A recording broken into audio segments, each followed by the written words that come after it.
Assalamualaikum, halo semuanya. Perkenalkan, saya Rehanisa Nur Alina, kelas 12 MIPA 4 SMA Negeri 1 Sanden. Kali ini saya akan menjelaskan mengenai manfaat listrik. Listrik pertama kali ditemukan oleh Michael Faraday. Hingga kini, listrik menjadi sumber daya kehidupan manusia dan lingkungan. Manfaat energi listrik bagi kehidupan manusia cukup beragam, dari sumber penerangan hingga memenuhi kebutuhan aktivitas rumah tangga. Bagaimana tidak, energi listrik berfungsi untuk menggerakkan alat-alat elektronik seperti kulkas, lampu, mesin cuci, setrika, kipas angin, dan lain-lain. Salah satu manfaat energi listrik adalah menyalakan kipas angin. Teman-teman pasti sudah tahu kan, kalau kipas angin mengonversi energi listrik menjadi energi mekanik. Namun, bagaimana sih prosesnya? Sebelumnya, kita harus mengenal dulu komponen-komponen yang terdapat pada kipas angin. Komponen tersebut diantaranya adalah motor, kapasitor, fuse, bushing, baling-baling, pelindung, cover mesin, dan switch. Komponen-komponen tersebut mempunyai fungsinya masing-masing. Mari kita bahas satu persatu.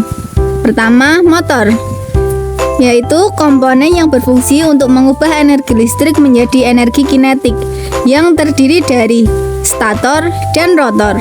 Stator atau kumparan berfungsi jika mendapat tegangan akan menimbulkan induksi medan magnet, sedangkan rotor atau bagian yang bergerak dan berputar berfungsi jika stator menghasilkan medan magnet. 2.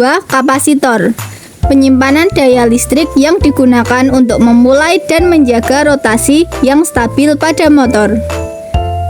Jika kapasitor bermasalah, rotor tidak akan berputar atau akan ada dengungan di sekitar stator dan rotor.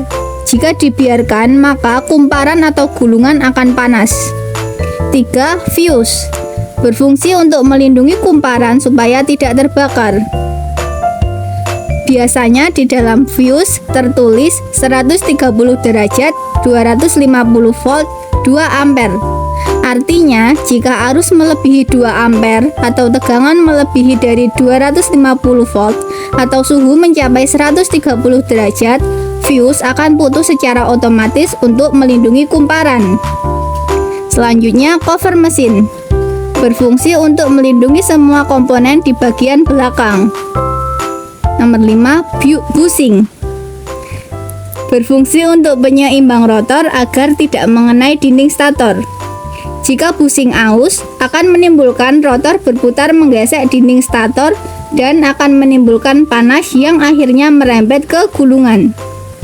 Selanjutnya, baling-baling, berfungsi untuk menghisap udara dari luar yang kemudian menghembuskannya kembali ke arah yang berlawanan. Pelindung atau cover, berfungsi untuk melindungi baling-baling agar tidak tersentuh oleh tangan ketika berputar. Terakhir, switch, berfungsi untuk penghubung dan pemutus arus listrik. Selanjutnya, kita akan membahas mengenai cara kerja kipas angin. Pertama, aliran listrik akan bergerak ke motor kipas angin. 2. Aliran listrik akan masuk ke lilitan atau kumparan. 3. Setelah melewati lilitan kawat, maka akan menimbulkan medan magnet di sekitar stator. 4. Medan magnet yang terjadi akan membuat rotor berputar dengan bantuan kapasitor. 5. Sehingga akan menghasilkan gaya yang searah dengan jarum jam. Dengan begitu, energi listrik sudah benar-benar terkonversi menjadi energi mekanik. Sekian penjelasan dari saya, banyak kurangnya mohon maaf. Wassalamualaikum warahmatullahi wabarakatuh.